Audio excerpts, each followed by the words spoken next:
Hi అండి, అందరూ ఎలా ఉన్నారు? బాగున్నారా? అంజలి అండ్ డాటర్ ఛానల్కి స్వాగతం అండి.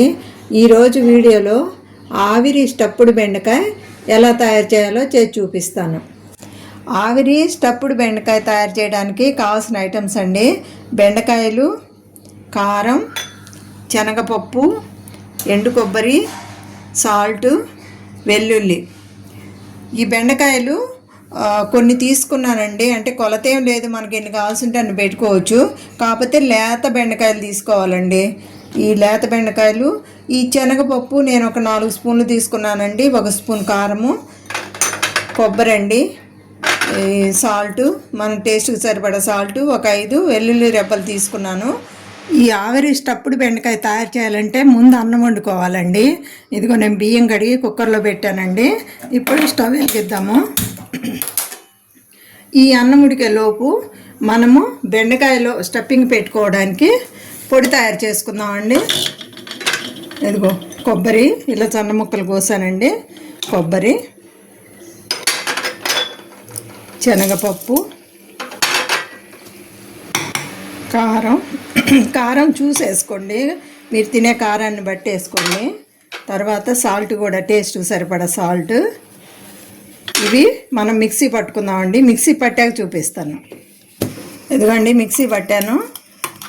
ఇలా కొబ్బరి, శనగపప్పు, ఉప్పు, కారం వేసి ఇప్పుడు దీంట్లో ఈ వెల్లుల్లి రెబ్బలు, కొంచెం జీలకర్ర వేద్దామండి. ఇందాక చూపించలేదు, మర్చిపోయాను, ఇప్పుడు వేస్తున్నాను. కొంచెం జీలకర్ర ఇవి వేసి మళ్ళీ ఒకసారి మిక్సీ పడదామండి.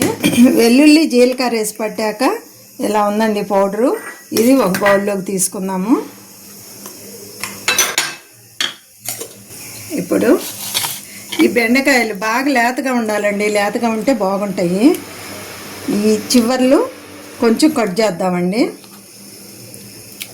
ఇవన్నీ కట్ చేసుకొని అన్నీ ప్రిపేర్డ్గా పెట్టుకుంటే మనం అన్నం ఉడికాక ఏం చేయాలో నేను చూపిస్తానండి.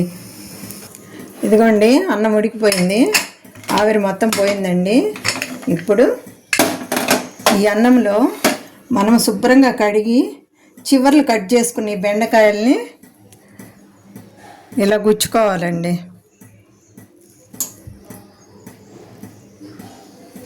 ఈ స్టఫ్డ్ బెండకాయ మనం సాంబార్లోకి సైడ్ డిష్గా చాలా బాగుంటుందండి. రసము, పప్పుచారు, సాంబారు అన్నిటికీ చాలా సూపర్ కాంబినేషన్ అండి. ఇప్పుడు అన్నీ ఇలా పెట్టుకున్నాక ఇప్పుడు మూత పెడదామండి. మూత పెట్టేసి ఒక 15 నిమిషాలు అన్నము ఆ వేడంతా బెండకాయలకు పట్టేట్టు ఒక 15-20 నిమిషాలు ఇలా వదిలేద్దామండి.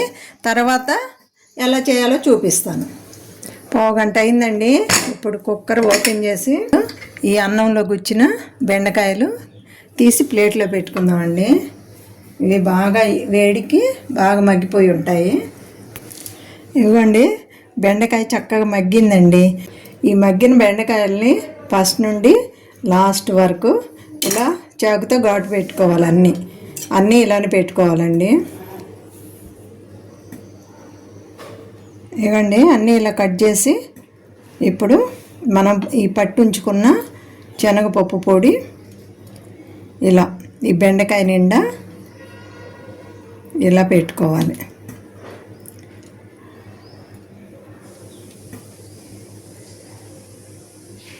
అంతేనండి, అన్ని బెండకాయలకి ఈ కారపొడిని, పల్లీ పొడి కానీ, పుట్నాల పొడి కానీ, కొబ్బరి కారం కానీ ఏదైనా పెట్టుకోవచ్చండి, బాగుంటుంది ఇలాగా.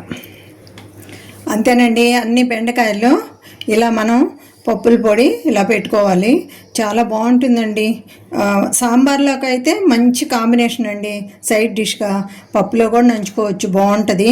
ఈరోజు మా ఇంట్లో టమాటా పప్పు అండి, మేము దీంట్లో నంచుకొని తింటాము. మీరు కూడా ట్రై చేయండి ఒకసారి. ఆయిల్ లేని ఫుడ్ అండి, హెల్దీ ఫుడ్, చాలా బాగుంటుంది. చూసారు కదా, నచ్చిందా మీకు? నచ్చితే మా వీడియోని లైక్ చేయండి, షేర్ చేయండి, మర్చిపోకుండా మా ఛానల్ని సబ్స్క్రైబ్ చేసుకోండి. మా వీడియో చూసినందుకు మీ అందరికీ ధన్యవాదాలు.